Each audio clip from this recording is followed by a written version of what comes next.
Hi everyone. On the board today, we want to discuss a small discussion regarding an organization. So let's talk about the organization. Now, every organization has a number of interested parties, people the organization interacts with.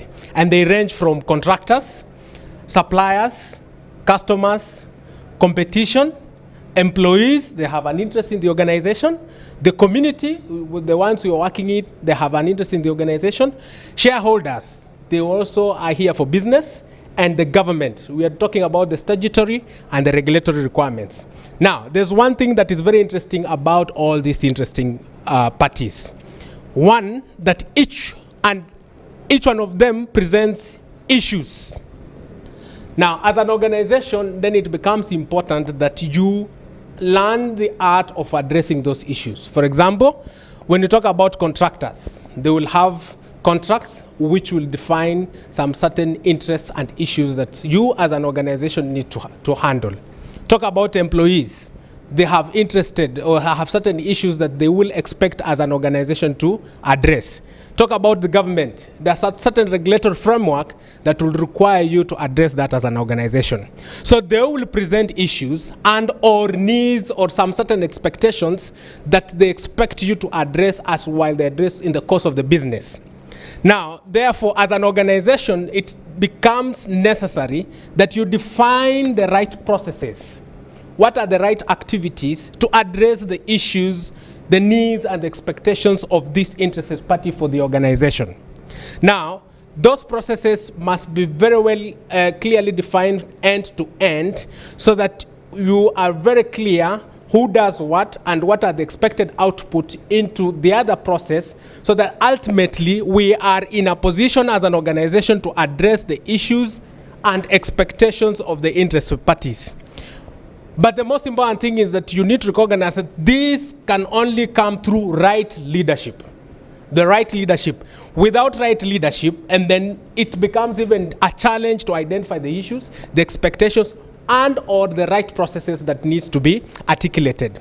Now, the interesting thing that every issue, every expectation or process poses a risk and or an opportunity that needs to be addressed. So as a leader, then it becomes necessary that you identify what are the risks in the needs, what are the risks in the processes, what are the risks in the expectations, do you have any opportunities to address? Now, so you deliver those processes once you have identified the risk through some established objective. A customer wants a product at 2 p.m. tomorrow. That then becomes a timely delivery. It's an objective. It becomes therefore necessary as leaders to establish right objectives to deliver the processes to address the issues and the needs of our interested parties. Now, a good leader will therefore support a team through provision of resources, coaching, training, so that the teams are in a position of delivering or addressing the issues or delivering the needs and expectations of our interested parties. It is only then as a leader that you operationalize the process. That operationalizing, you're operationalizing processes that needs to address the issues and the needs and addressing any risks that can lead to failure. In the operation, you take time to check whether it's working or not. And this is what you're talking about, checking or reviewing. Review every often to see that the processes are still addressing the expectation. The risks and opportunities do not pose a risk to the process or the needs that we need to address. And then you keep on improving the process so that you become better today, you become more better tomorrow, and that is how the role of an organization goes. Now, this becomes the rationale of your ISO standard. Your revised ISO standard 9000, which has provided what you call the high level structure for the rest of ISO, was built on this rationale. This is your chapter 4.1, where they're asking you the requirements of you identifying the issues, you identifying the needs and expectation. So that is the rationale in which that standard has been written. That in chapter 4.4, it's asking you, Can you clearly define the processes that are necessary for you to address the issues and expectations that are presented by your interested parties? In chapter 5, they have extensively defined the leadership. In your previous version, that particular element was silent. It is now being introduced because leadership is at the core of an organization and how we are going to deliver the processes. In chapter 6, they ask us to identify risks and opportunities. So that is the rationale in which the standards are asking us to do that.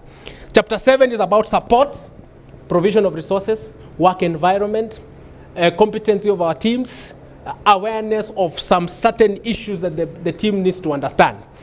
And in chapter 9, they ask us to review our processes, review our objectives, review our risks, review the issues and the needs of expectation. Have they changed? If they have changed, it might need you to change the process. If they have changed, it might need you to have a discussion with the interested parties so that we can address them. And then in chapter 10, they conclude by asking us to improve the process. An organization is here to improve the process so that it can meet its obligation as far as its interested parties are concerned, whether it's the government, shareholders, the community, suppliers or contractors.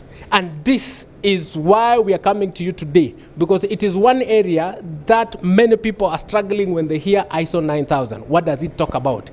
It is applicable to any organization, including a football club, a food manufacturer, a church, and we can have a conversation and help you to be able to understand the ISO and to help you to understand how to manage your organization. Thank you so much.